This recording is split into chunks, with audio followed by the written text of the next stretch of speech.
오늘 오후 이뤄지는 윤 대통령의 탄핵 심판, 핵심 증인 3명에 대한 신문으로 늦은 저녁까지 이어질 전망입니다. 네, 윤 대통령 지시의 실체를 드러낼 주요 분기점이 될 걸로 보이는데요. 관련 내용 서정빈 변호사와 함께 전망을 보겠습니다. 어서 오세요. 안녕하십니까? 네, 안녕하십니까.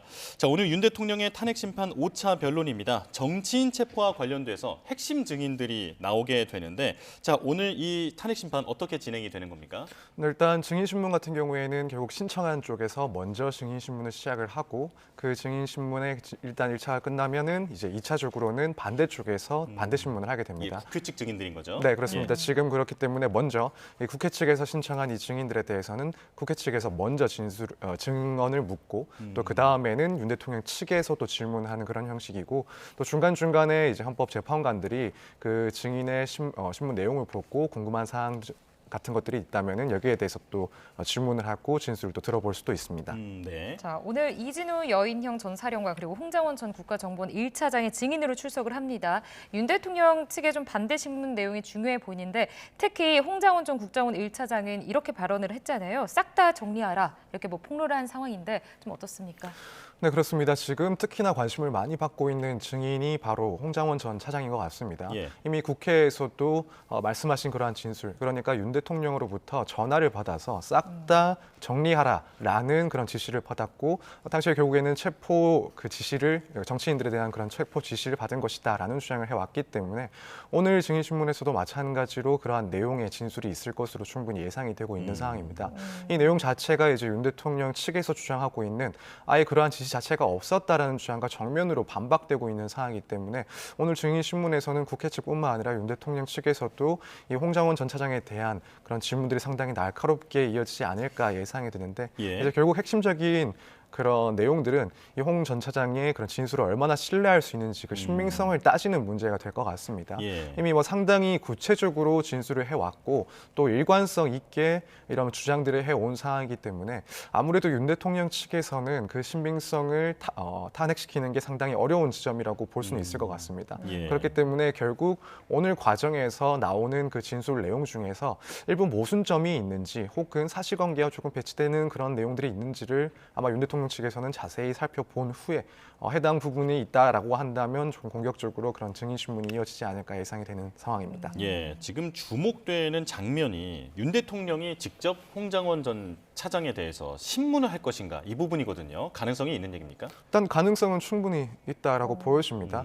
일단 헌법재판소의 지금까지 과정을 봤을 때 윤 대통령은 본인이 직접 자기 변론을 하기도 했었고 네. 또 김용현 전 장관에 대해서 증인신문이 이루어질 때도 일부 내용들에 대해서는 자세한 내용을 가지고 질문을 하고 또 답변을 듣기도 했습니다. 뭐 아무래도 출신 자체가 이제 검찰 출신이다 보니 이런 증인신문 과정은 무척 익숙할 상황이기 때문에 이런 신문도 직접적으로 참여할 가능성은 충분히 있다라고 보여지고 다만 이제 이전의 증인신문과 비교를 하자면 뭐 개인적으로는 그 빈도 같은 것들이 조금 줄어들지 않을까.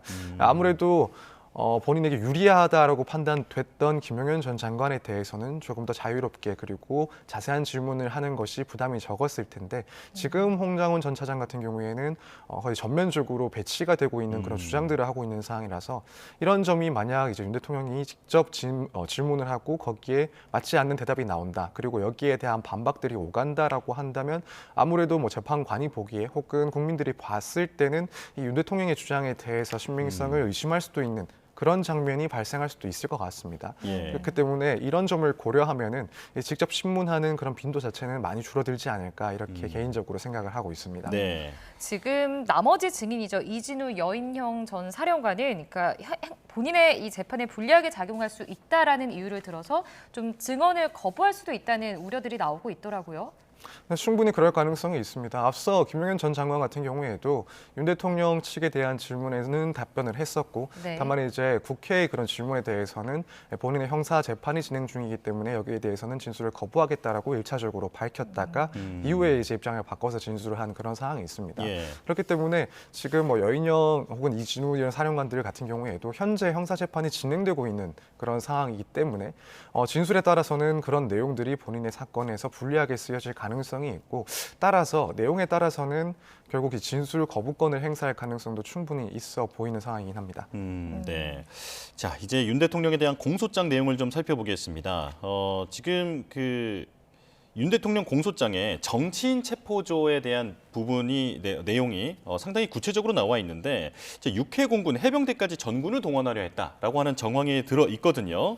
이건 어떻게 보셨습니까? 네, 이 점은 사실 그 전에 언론을 통해서도 알려지지 않은 내용이었던 것 같습니다. 예. 그래서 저도 공소장 내용을 보고 좀 상당히 놀라운 그런 지점 중에 하나였던 그런 내용입니다. 예. 일단 공소장 내용을 보면은 이 지난해 이제 12월 3일 비상계엄이 선포될 당시에 이 박헌수 국방부 조사 본부장이 여인영 방첩사령관으로부터 이 수사관 100명을 지원해달라 이런 예. 요청을 받았다고 합니다. 그리고 나서 이 박헌수 조사 본부장은 이제 아래의 그런 내용들을 전달을 했고요. 그래서 이 국방부 조사 본부 수사단장 B 씨에게 우리 본부에게 몇 명이나 확보 가능한지를 확인해 보라 이런 지시를 하고 또 한편으로는 직접 육군 혹은 해군 측에 연락을 해서 차출 가능한 인원이 몇 명인지를 알려달라라고 요청까지도 했다고 합니다. 예. 당시에 이제 확보된 그 체포조 지원 가능한 명단을 보면 이제 육군 수사관 30명, 그리고 공군 측 수사관 10명, 해군 측 수사관 10명, 그리고 해병대 수사관도 이제 10명의 그런 명단이 포함되어 있었습니다.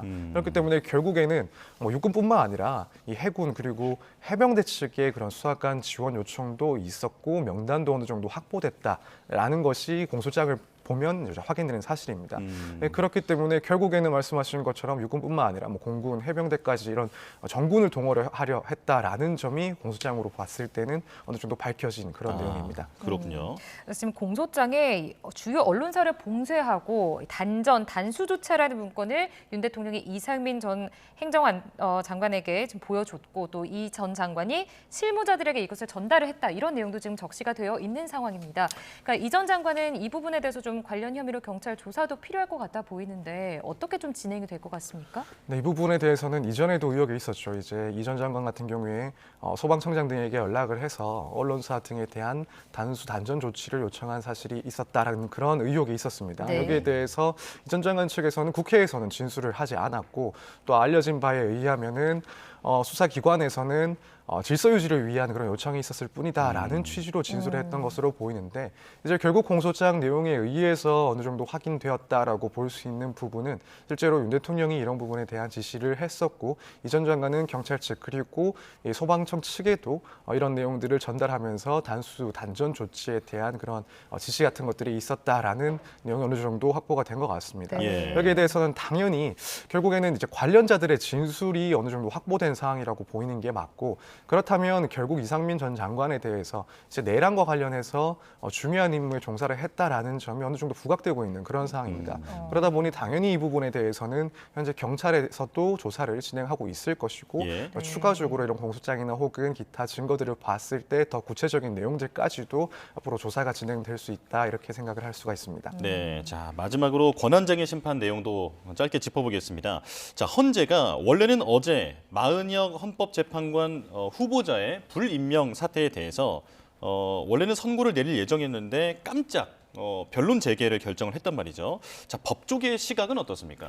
근데 그 이유에 대해서 명확하게 밝히지는 않았기 때문에 어떠한 사유인지에 대해서는 조금 의견이 갈리는 것 같습니다. 예. 일부에서는 이제 1차 변론의 끝이 나서 이제 너무 신속하게 너무 빠르게 결정을 하는 것 아니냐라는 비판도 있었기 때문에 또 거기다가 재판관들에 대한 그런 편향성 문제도 제기되고 있는 상황에서 결국 정당성을 조금 더 확보하는 측면에서 한 번 더 변론을 재개한 것이다라는 의견도 있고 또 한편으로는 제 개인적인 입장에서 예. 생각을 해보자면 사실 지금까지는 얼마 전까지는 문제 제기가 없었지만 결국 현재 문제되고 있는 부분 중에 하나가 결국 이제 오원식 그 의장의 이런 청구 자체가 국회의 표결을 따로 거치지 않은 부분에 대해서 적법성이 문제가 되는 것 아니냐라는 주장이 최근에 제기가 됐습니다. 예. 이 부분은 헌법재판소에서도 좀 고민해볼, 좀 신중히 판단해볼 만한 문제라고 생각이 드는데 결국에는 변론을 한 번 더 제기하면서 해당 쟁점에 대해서 이제 국회 그리고 정부 측의 이야기를 한번 들어보고 여기에 대한 심리를 한 번 더 한 다음에 이 부분에 대해서도 구체적인 판단을 내리기 위해서 한번